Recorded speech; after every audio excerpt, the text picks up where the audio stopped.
Eagle Mountain is a mining ghost town, but it's in California, borders Joshua Tree National Park. What's interesting about it is it's 10,000 acres and it really never officially became a ghost town. Okay. They still have an elementary school. And they still have like a semblance of a society. And in 1983 was the last year that they had a graduating high school class. So when you think of Ghost Town, you often think of 1800s. They went for gold, they went for silver, but this is an iron ore mining town in California that the company turned over and put up for sale, and a trucking company bought it. So a lot of the headlines were like mysterious buyer just purchased entire California ghost.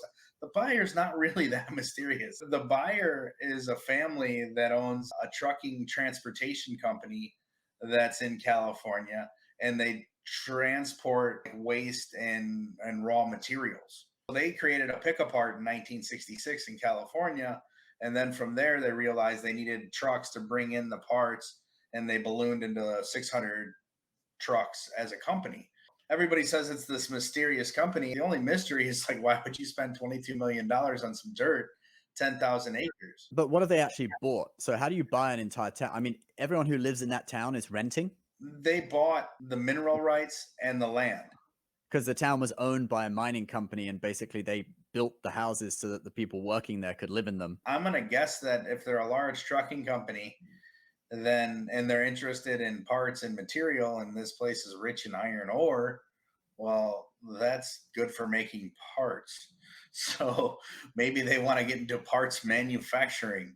The people that started the company, there's Kardashians in their family. The guys that started the company, their mother was a Kardashian from LA. I wonder what kind of family ties they have and if there is any at all. But that's the only thing that I found that was like maybe a question mark. So interestingly enough, it seemed like a good buy. I mean, 10,000 acres for $22 million. I mean, it's desert land, but still pretty good.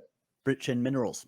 Yeah, rich in minerals, right? It only makes sense if you're a car or trucking company. Like, yeah, buy it. Also, maybe they want to build a massive truck stop. Well, there was this place called Desert Highway that's next to it, and a guy Okay. bought 1,000 acres for 6.2 million, and he wanted to build a massive truck stop because there's nothing in between this 40-mile stretch It's like north of Death Valley, right? over towards Joshua Tree. So it's on the other side of, if you go over the mountains from LA towards Palm Springs, fundamentally it's in the middle of nowhere. It's kind of like no man's land. I don't know why you'd want it to begin with.